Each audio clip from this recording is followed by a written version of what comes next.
छत्रपती शिवाजी महाराज हे नाव ऐकलं की आपल्या डोळ्यासमोर उभं राहतं स्वराज्य, बुलंद सह्याद्री आणि स्वराज्याचे असंख्य गडकोट। या व्हिडिओमध्ये आपण पुणे जिल्ह्यातील 5 महत्त्वाचे किल्ल्यांची अगदी थोडक्यात माहिती घेणार आहोत। नंबर 5, जीवधन। नाणेघाटच्या व्यापारी मार्गावरील सर्वात महत्त्वाचा किल्ला म्हणजे किल्ले जीवधन।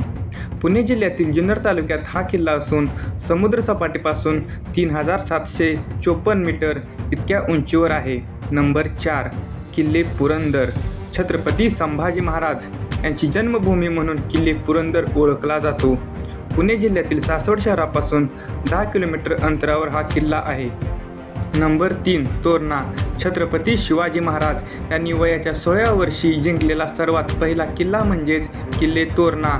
तोरणा हा किल्ला पुणे जिल्ह्यातील वेल्हा तालुक्यात असून समुद्रसपाटीपासून 4604 फूट इतक्या उंचीवर आहे।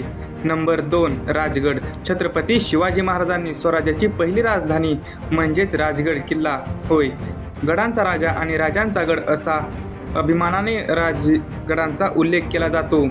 पुणे जिल्ह्यापासून हा किल्ला 48 किलोमीटर अंतरावर असून स्वराज्याची तब्बल 25 वर्ष राजधानी राहिलेला हा किल्ला आहे। नंबर 1, शिवनेरी किल्ला। अखंड हिंदुस्थानचे आराध्य दैवत असलेल्या छत्रपती श्री शिवरायांचा जन्म याच किल्ल्यावर झाला होता। शिवनेरी किल्ला हा पुणे जिल्ह्यातील जुन्नर तालुक्यात असून जुन्नर शहरापासून अवघ्या 2 किलोमीटर अंतरावर आहे। तर मित्रांनो, पुणे जिल्ह्यामध्ये असंख्य गड किल्ले आहेत, परंतु मी फक्त 5 प्रमुख किल्ल्यांची माहिती तुम्हाला सांगण्याचा प्रयत्न केला आहे। तर आपला व्हिडिओ तुम्हाला कसा वाटला हे कमेंट करून आम्हाला नक्की कळवा।